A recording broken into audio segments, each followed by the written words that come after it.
Assalamualaikum warahmatullahi wabarakatuh. Baiklah, pada kesempatan kali ini saya Revoldi Herman akan menyampaikan sebuah materi mengenai audit laba rugi pos-pos beban. Baik, untuk materi pertama, apa sih itu beban?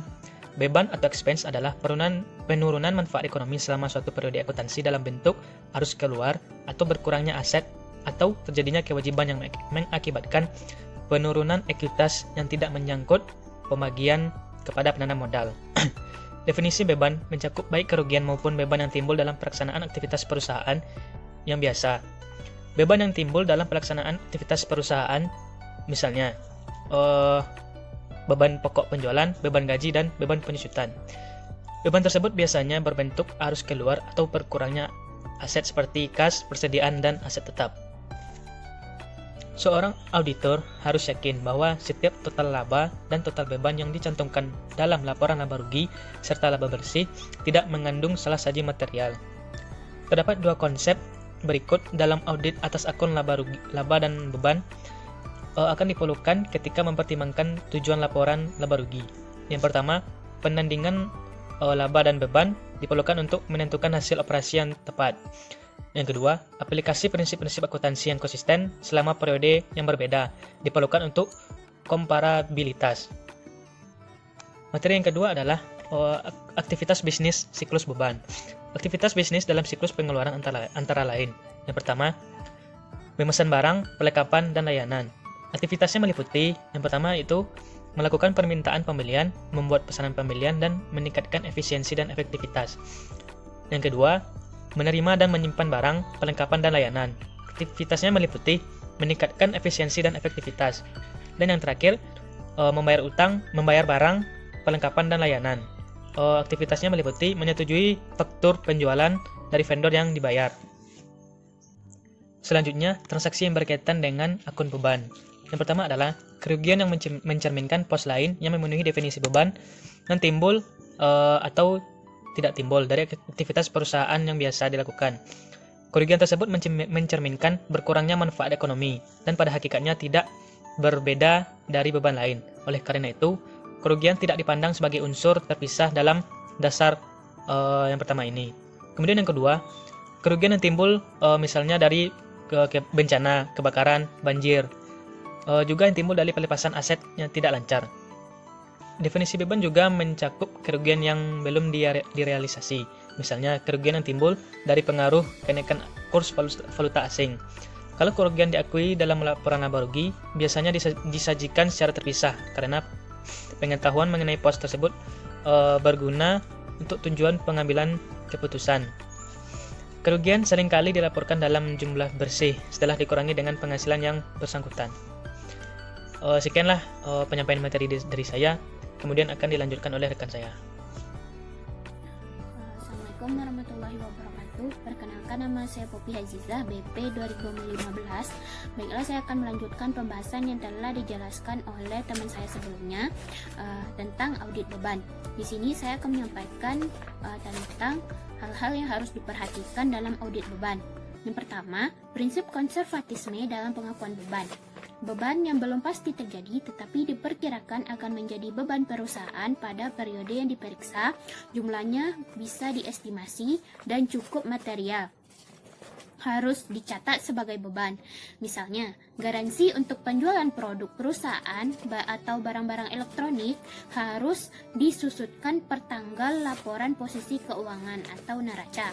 Yang kedua, waktu yang digunakan lebih pendek karena pemeriksaan yang bersamaan atau berkaitan dengan akun di neraca. Waktu yang digunakan untuk memeriksa perkiraan beban atau pos-pos laba rugi tidak sebanyak waktu yang digunakan untuk memeriksa pos-pos laporan posisi keuangan atau neraca.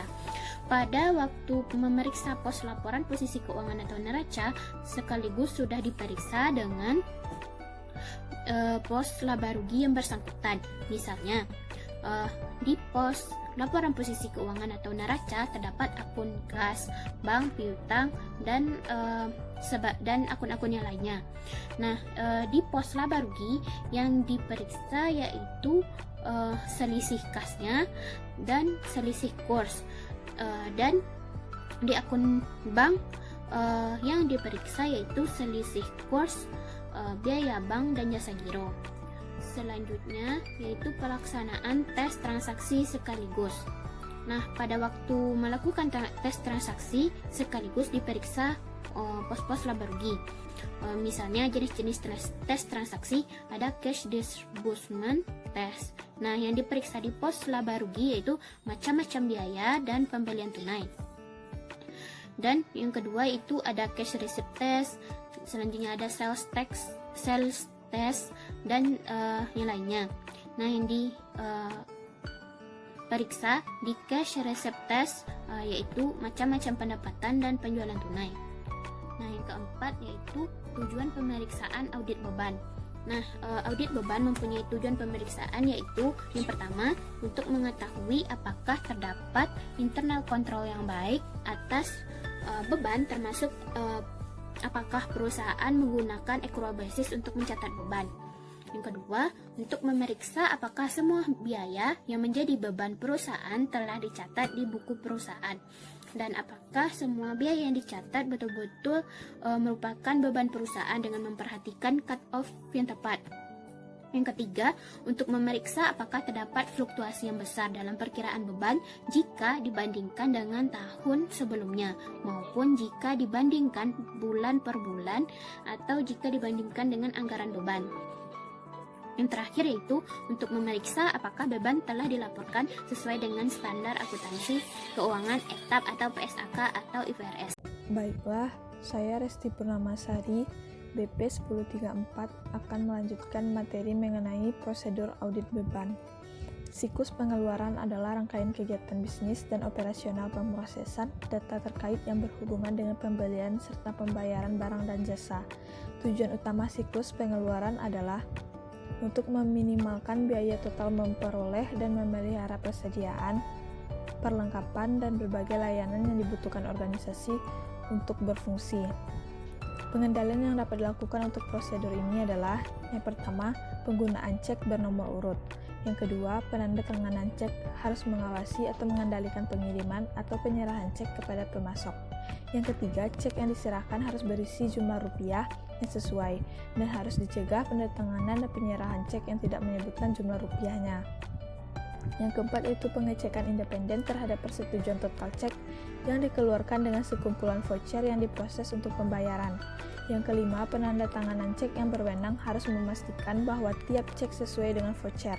Yang keenam, pengecekan independen oleh supervisor accounting atas kesesuaian jumlah yang di jurnal dan diposting dengan ringkasan cek yang diterima dari rangkaian keuangan.